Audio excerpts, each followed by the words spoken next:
अस्सलाम वालेकुम। Welcome to my YouTube channel. आज हम यूनिट नंबर 13 ऑर्गेनिक केमिस्ट्री का लेक्चर नंबर 2 जो है वो डिस्कस करेंगे। इससे पहले वाले लेक्चर में हमने होमोलोगस सीरीज़ के हवाले से डिस्कस किया था और ऑर्गेनिक कंपाउंड्स क्या होते हैं, हाइड्रोकार्बन्स क्या होते हैं, उसके हवाले से हमने पहले लेक्चर में डिस्कस किया था। आज हमारा लेक्चर नंबर 2 है जिसमें हमने सबसे पहले डिस्कस करना है व्हाट इज़ स्ट्रक्चरल फार्मूला। तो अगर हम स्ट्रक्चरल फार्मूला को समझें तो ये क्या होता है जी। Structural formula a formula that describes the arrangement of atom in molecule is called structural formula. मतलब क्या है कि आपके पास एटम्स की अरेंजमेंट किस तरह की हो सकती है। एक मॉलिक्यूल है, लाइक आपके पास कोई भी CH4 है, इथेन है, मीथेन है, प्रोपेन है, कोई भी मॉलिक्यूल है, उसमें एटम्स किस तरह से अरेंज हो सकते हैं, तो ये हमें कौन बताएगा? स्ट्रक्चरल फार्मूला बता सकता है। एग्ज़ाम्पल हम डिस्कस करें तो ये मेरे पास है CH4, तो एक कार्बन 4 हाइड्रोजन के साथ अटैच है, 1 2, यहाँ ये आपके पास 3 और ये हमारे पास 4। तो ये आपके पास मीथेन का स्ट्रक्चरल फार्मूला आ गया। इसी तरह ये 2 कार्बन वाला हमारे पास क्या होता है? इथेन होता है। तो ये 2 कार्बन आपके पास कार्बन कार्बन बॉन्ड और इसके साथ कितने हाइड्रोजन अटैच होंगे? आपके 6 हाइड्रोजन अटैच होंगे। तो ये आपका स्ट्रक्चरल फार्मूला किसका होगा? इथेन का स्ट्रक्चरल फार्मूला होगा। इसी तरह से अगर हम बात करें 3 कार्बन वाला कंपाउंड होगा तो दैट इज़ प्रोपेन। अब 3 कार्बन है सेंटर में, 1 2 3, और इन 3 कार्बन्स के साथ आपके पास क्या अटैच होंगे? हाइड्रोजन अटैच होंगे। इसका आसान सा मेथड ये होता है कि आपको कैसे पता चलेगा इसमें कितने हाइड्रोजन प्रेजेंट है। आपने कार्बन के 4 बॉन्ड्स पूरे करने हैं। लाइक यहाँ पर कार्बन को अपने 4 बॉन्ड पूरे करने के लिए 3 बॉन्ड्स लाजमी तौर पर हाइड्रोजन के साथ बनाने हैं। यहाँ पर इस कार्बन को अपने 4 बॉन्ड पूरे करने के लिए हाइड्रोजन के साथ 4 बॉन्ड्स लाजमी बनाने हैं। तो ये हमारे पास जो फार्मूला होगा, this is structural formula that describe the arrangement of atoms in a molecule, कि एटम्स एक मॉलिक्यूल में किस तरह से अरेंज होते हैं। तो ये हमारे पास क्या होता है? इसका स्ट्रक्चरल फार्मूला होता है। अच्छा, सेकंड जो फार्मूला होता है that is condensed formula. In molecules को अगर हम कंबाइन करके लिख लें, लाइक आपके पास CH4 है, अब ये मॉलिक्यूल्स को अगर मैं इकट्ठा करके लिख लूँगा तो हमारे पास ये बन जाएगा CH4, that is condensed formula CH4। अब इसको मैं अगर इकट्ठा करके लिखूं तो ये क्या बनेगा? CH3। और इसको अगर मैं इकट्ठा करके लिखूं तो ये क्या बनेगा? CH3। तो इसको इस तरह से भी लिखा जा सकता है। तो ये हमारे पास क्या होगा? Condensed formula. इसी तरह से इसको अगर हम कंडेंस करके लिखें तो ये क्या बनेगा? देखो, दिस इज CH3, ये क्या बनेगा आपका? CH2, और ये क्या बनेगा आपका? CH3। तो आपके पास इस तरह से जो लिखा जाता है formula, that is called as condensed formula. इस तरह से अरेंजमेंट के फॉर्म में जो लिखा जाता है formula, that is structural formula. अब तीसरा जो हमारे पास होता है मॉलिक्यूलर फार्मूला। मॉलिक्यूलर फार्मूला क्या होता है कि टोटल नंबर ऑफ एटम्स कितने हैं, एक्चुअल नंबर ऑफ एटम्स कितने हैं। अब इस फार्मूला में अगर मैं देखूं तो एक कार्बन है और 4 क्या हैं? हाइड्रोजन है। तो मीथेन का मॉलिक्यूलर फार्मूला हम कह सकते हैं CH4। इसका कंडेंस्ड फार्मूला भी यही होगा, इसका मॉलिक्यूलर फार्मूला भी यही होगा। लेकिन इथेन की बात अगर हम करें तो इथेन का जो मॉलिक्यूलर फार्मूला है, इसमें क्या नज़र आ रहा है? 2 कार्बन है, C2, और कितने हाइड्रोजन है? 3 और 3 6 क्या है? हाइड्रोजन। तो इथेन का मॉलिक्यूलर फार्मूला क्या बनेगा? C2H6।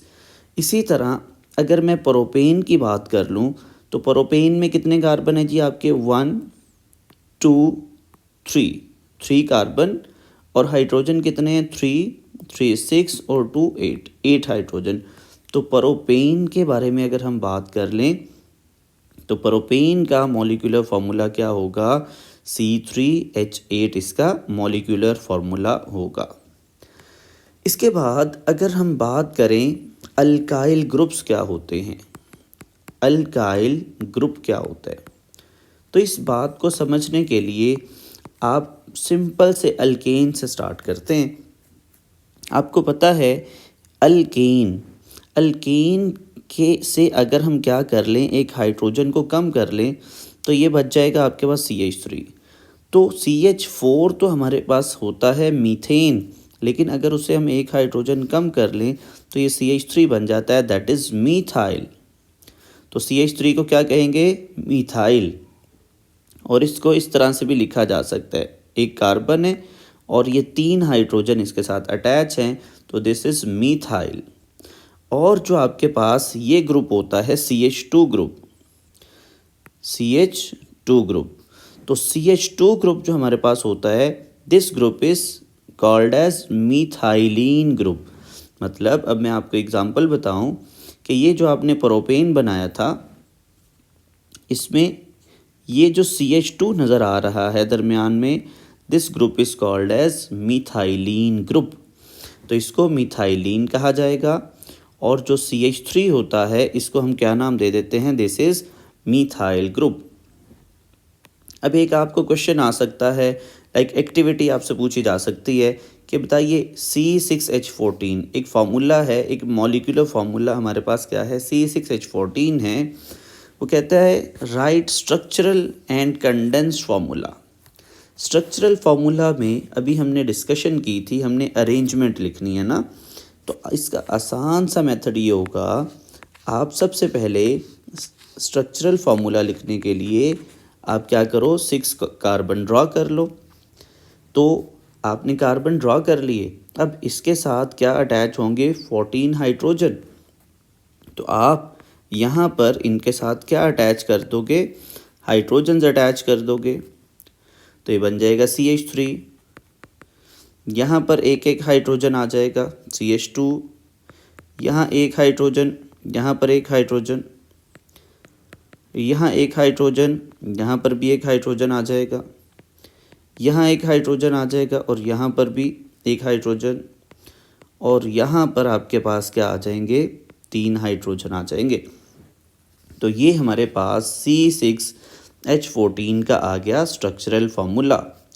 अब अगर मुझे क्या करना है, इसका कंडेंस्ड फार्मूला बनाना है, तो वो क्या सीखा था आपने, अब ये 3 हाइड्रोजन है ना, तो इसको कैसे लिखा जा सकता है, CH3।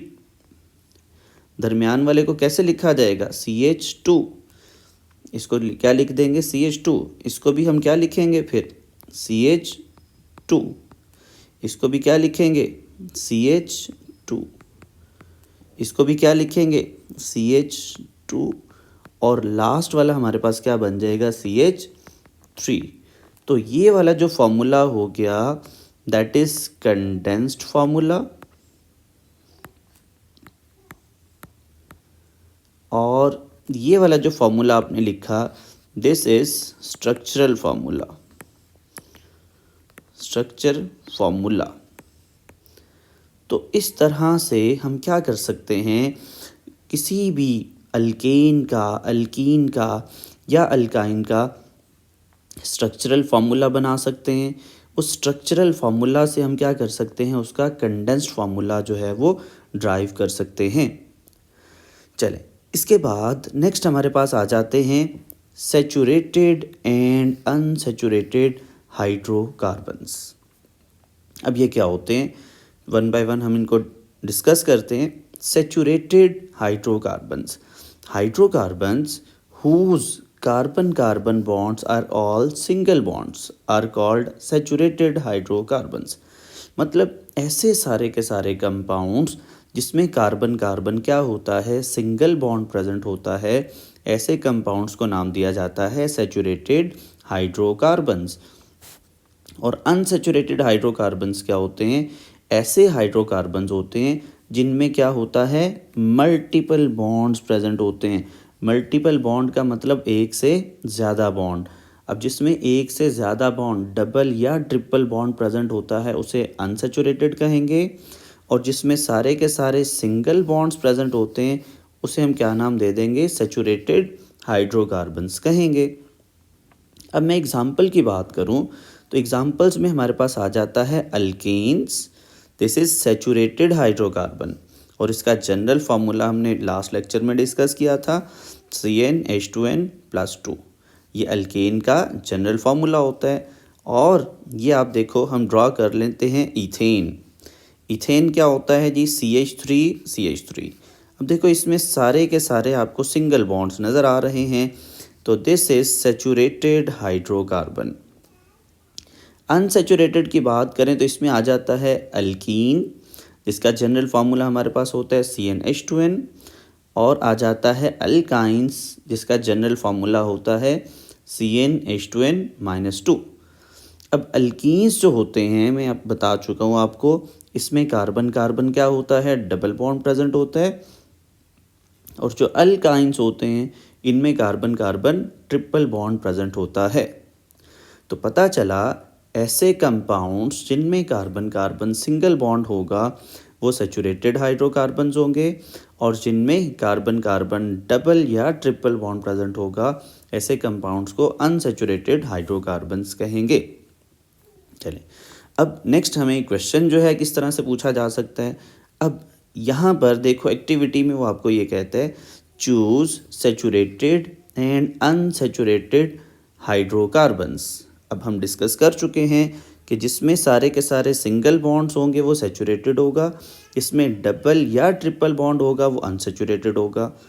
तो आपको क्या नज़र आया, इसमें सारे के सारे सिंगल बॉन्ड्स हैं, तो दिस इज सैचुरेटेड हाइड्रोकार्बन। अब इसमें आपको देखो ट्रिपल बॉन्ड नज़र आ रहा है, तो ये वाला कंपाउंड क्या होगा, अनसैचुरेटेड हाइड्रोकार्बन। अब इसमें भी आपको क्या नज़र आ गया, डबल बॉन्ड नज़र आ गया, दिस इज अनसैचुरेटेड हाइड्रोकार्बन्स। इसमें भी आपको डबल बॉन्ड्स नज़र आ गए, तो दिस इज अनसैचुरेटेड हाइड्रोकार्बन। तो इस तरह से आपको पता चल गया कौन से कंपाउंड्स आपके सैचुरेटेड होते हैं, कौन से वाले कंपाउंड्स अनसैचुरेटेड होंगे, तो हम इसमें डिस्टिंग्विश जो है वो कर सकते हैं। होप सो आपको समझ आया होगा ये लेक्चर। तो लेक्चर नंबर 2 हमने ये डिस्कस किया। कोई आपका इसमें कोई क्यूरी हो, कोई क्वेश्चन हो, आप कमेंट्स में लाजमी पूछिएगा। कोई पॉइंट आपको क्लियर ना हुआ हो तो आप कमेंट्स में पूछिएगा। तो आज सेकंड लेक्चर हमारा यहाँ तक एंड होता है। अपना ख्याल रखिएगा। अल्लाह हाफिज़।